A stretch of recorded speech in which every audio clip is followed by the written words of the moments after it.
So thanks to Mark for the introduction, and also thank you to John and the Texas Society for inviting me here today. Right, we go. So today I'm going to talk to you about novel phenotyping for the consumer. And what I mean by novel phenotyping is what are some of those traits or characteristics that you could be breeding in your sheep that appeal to the consumer. And that's to increase either the value of your lamb or to increase the number of consumers that you've got to ultimately return profitability back to your business. So I'm going to cover off what it is that the consumer wants, particularly in the UK. How do we measure novel phenotypes or traits? How do we get that product to market? And then I'm going to finish off with some examples of some successful brands that are marketing a certain characteristic about their animals.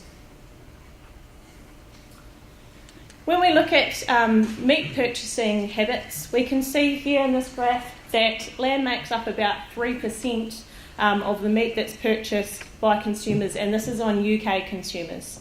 So unsurprisingly, and I don't know why it's not showing, these are poultry and pork, and we would expect them to be higher, but beef is over in 16%, and you can see lamb there is really low.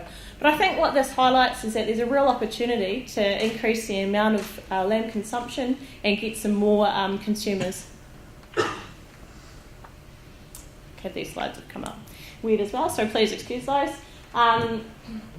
When trying to understand consumer purchasing decisions, so this is a study that was carried out in the supermarket. They interviewed consumers before they purchased lamb and then after, and this was people that were specifically purchasing lamb. They found that actually the number one driver of their purchase that day was appearance. Now often we think it might be price, but actually it was appearance that drove that purchase, and price was second. That was followed by cut, and I'm going to try to remember what these were. Cut, packaging, and the lesser ones were, I think, around... I can't remember. My graphs have come up a bit strange.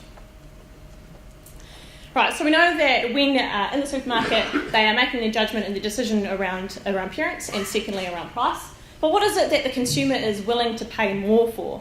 So a study asked UK consumers, and they're already consuming lamb, what it is that they would be willing to pay for characteristics like whether it was locally produced lamb, whether it was foreign produced lamb, food safety, good animal welfare, biodiversity, or greenhouse gas reduction.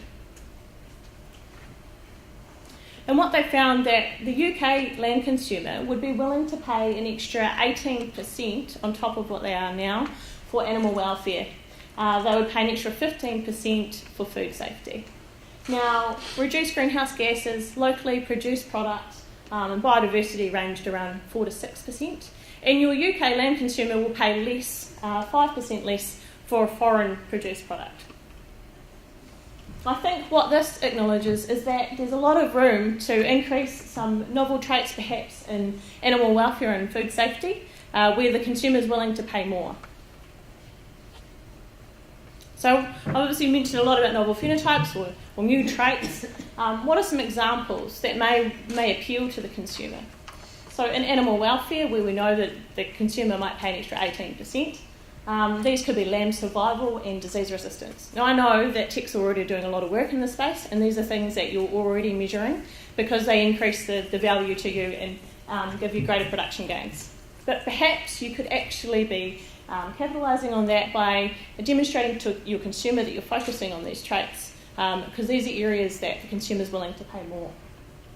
Environmental traits might be greenhouse gases and feed efficiency being linked to greenhouse gases. And again, these could offer production gains, but also be something that your consumer, really appeal to your consumer and increase the value of your product. In meat quality, we could be looking at flavour profile, and we could be looking at nutritional properties.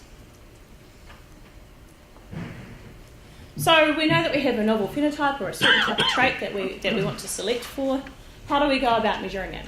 Now, traditionally, we would use progeny testing. So we would use structured mating to capture a lot of data and to capture information about this novel phenotype. It is a really useful way to capture some of these hard to measure traits, but it is quite expensive. And it can also take a really long time to get proven size. It also means that you're limited to those progeny-tested rams that are going through the system, and that limits what you can do with maternal traits or the fact that they're based on daughters. So nowadays we measure novel phenotypes using genomic selection. Now, I'm not going to dwell on this because I know that this will be discussed probably later, and we've got plenty of people in this room that have got great experience in genomic selection, so I would recommend approaching them and having a yarn if this is what you're interested in.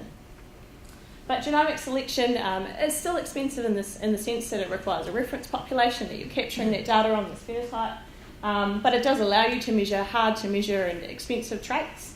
And an advantage of it over progeny testing is that the information that you're collecting is available to the wider population. So you're not limited just to those rams that are going through the progeny test scheme. You could get genomic predictions and share that with, say, the wider textile group. So we've decided we've got a novel phenotype or a certain characteristic that we want to produce for our consumer. We are using genomics to breed for that, and now we want to get our product to market. So some of this is going to seem really obvious, but I think it's really important that you understand your market. Understanding what it is that your consumer wants and understanding what they're willing to pay for it is really important.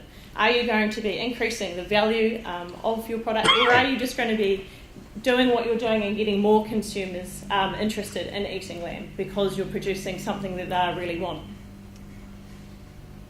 When it comes to certain traits or phenotypes, particularly with meat quality, there could be labelling requirements that you could meet. You can't just put a product and brand it and say that it has something without meeting specific labelling requirements. That can be quite challenging, and it means that regardless of the different environments and production systems that you're running, that everyone or every lamb that went through and had this label put on it was actually going to be what it says it was. Product supply may also be a challenge, and I know obviously particularly with lamb where it's seasonal, that may be something that you have to give a lot of thought about. Is your market export? Is your market supermarket? How does that influence with product supply? Is it that you're going to be supplying a high-end product to a restaurant?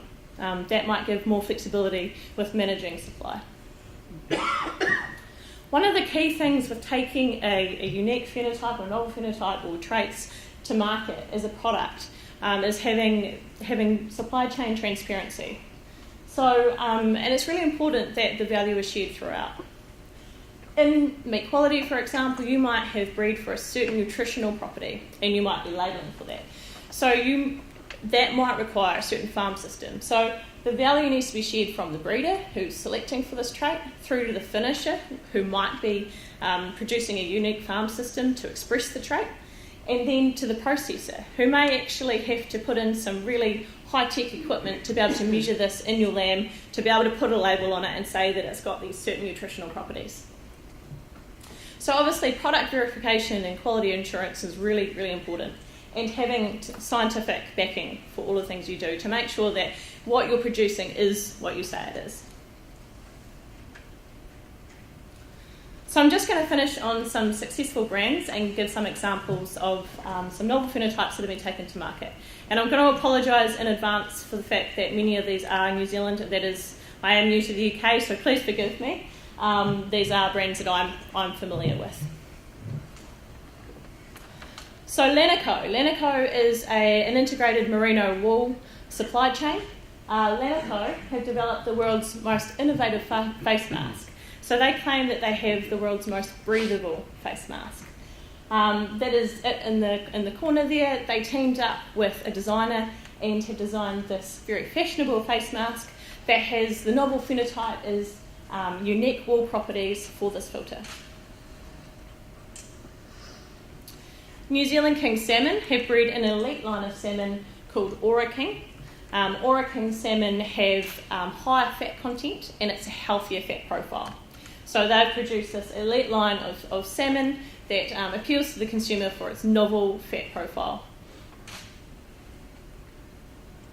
And the A2 Milk Company, now you're probably very familiar with this. This is global. It's a milk that is a premium because it has higher or better digestibility properties. So A2 reward farmers for producing a phenotype or producing traits that lead to a specific type of protein, which makes the milk better or easily digested. And finally, Tamana lamb. Tamana lamb is an integrated lamb supply chain. Has been animals that have been bred specifically for intramuscular fat, and within the intramuscular fat there is a certain profile, that being higher in omega-3, and it requires a really specific finishing system. So this is one of these examples of sharing value throughout your supply chain. The breeders select for these traits. Their finisher has to run a very specific finishing system using chicory and red clover. And you'll note that it is marketed under Alliance's Pure South brand. So the value is shared with the processor. So that is me done. I can see a lot of opportunity in the UK, especially for sheep breeders to be breeding traits that appeal to the consumer. So I think there is a lot of opportunity over here. And I think Texel has done a really great job already with making progress in this space.